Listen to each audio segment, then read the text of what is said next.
Okay, so it looks like you've really been digging into the 2025 NBA playoffs lately. Mm, We're seeing searches, for schedules, the bracket, Western Conference standings specifically, right. even things like tiebreakers and what the scenarios look like for teams like the Lakers and the Warriors. It seems like you're ready to get the real picture. Yeah, people want to cut through the noise.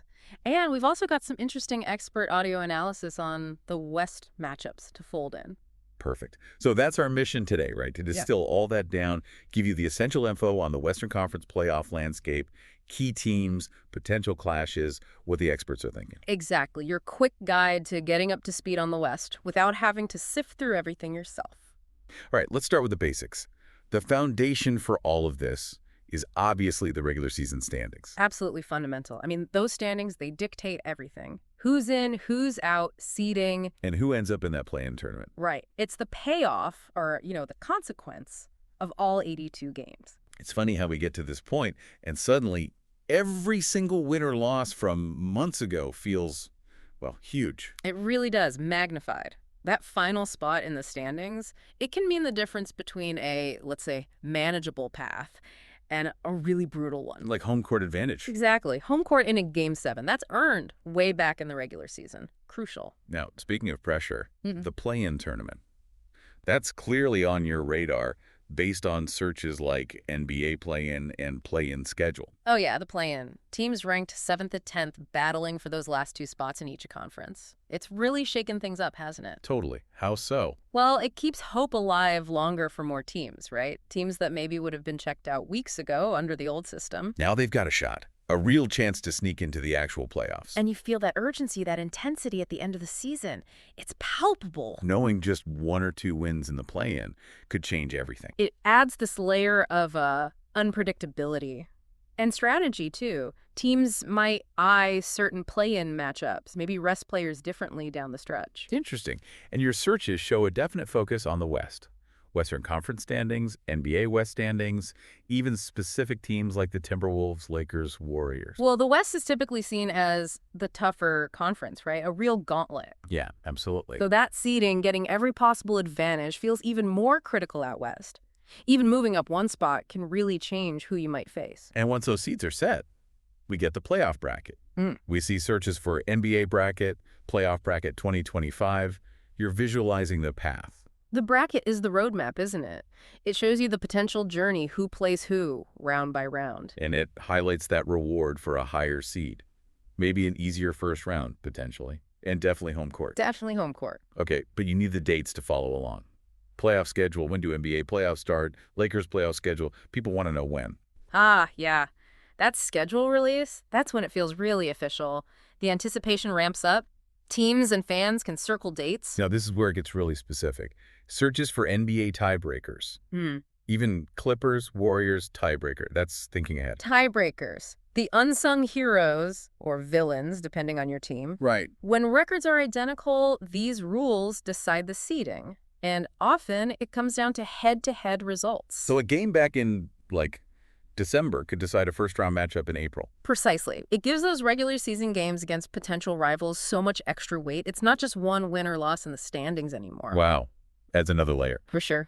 And then speculation starts. NBA playoff scenarios, Warriors playoff scenarios, exploring the what-ifs. That's half the fun for fans, isn't it? Playing out the possibilities. It shows you how interconnected everything is. A win here, a loss there, it sends ripples across the whole bracket like dominoes. Yeah. Okay, let's bring in some outside perspective.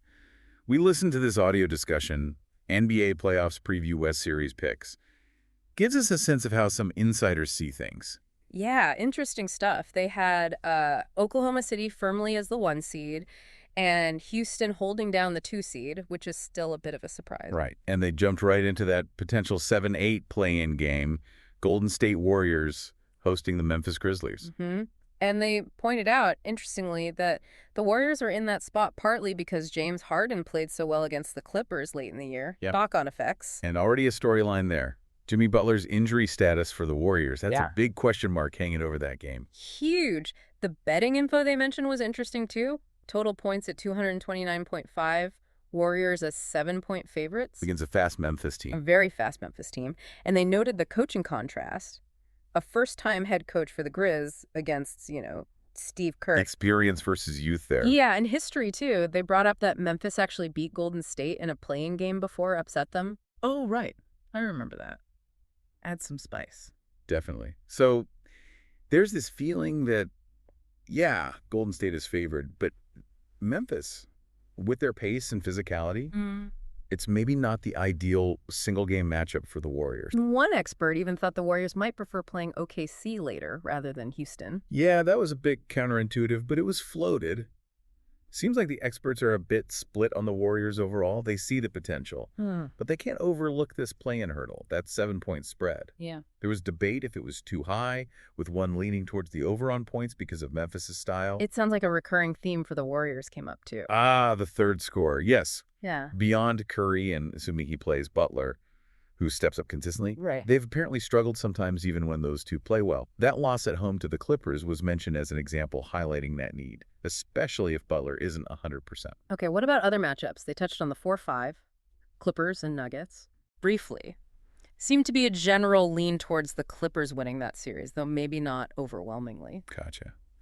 And the 3-6, Lakers versus Timberwolves. Yeah, more consensus there, it seemed, favoring the Lakers. What is that? Mostly pedigree, right?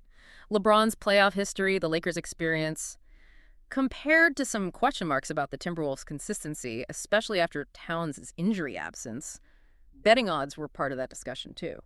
So experience versus maybe a less proven team. That seemed to be the thinking. And when they talked about, like, long shots to win the whole West. Interestingly, both the Lakers and the Clippers got mentioned there. Teams that maybe aren't top seeds, but have the talent or experience to make a deep run. A potential Clippers-Lakers second round. That'd be something. Oh, yeah. That possibility was definitely noted as one to watch. So bringing it back to the play-in for a second, hearing that expert breakdown, it really emphasizes how that structure creates, well, potential chaos early on. Totally. A team like the Warriors, usually a comfortable top 6 maybe, now faces elimination just to get into the main bracket. It's high stakes from the jump. Okay, so summing this all up, we've gone through the standings being key, the play-in, adding drama in a tough Western Conference. Right. The bracket as a roadmap, the schedule setting the stage. The nitty-gritty of tiebreakers, exploring all the what-if scenarios, and folding in that expert analysis, giving us specific things to watch,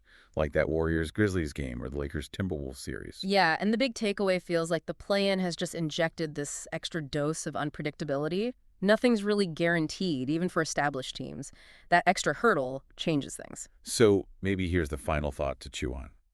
With the play-in, adding this unpredictability and the potential for upsets it creates even before round one, how does that change how we think about who the favorites really are in the West this year? It feels like maybe that traditional idea is being challenged, you know? The path just seems way more open, more volatile than maybe ever before.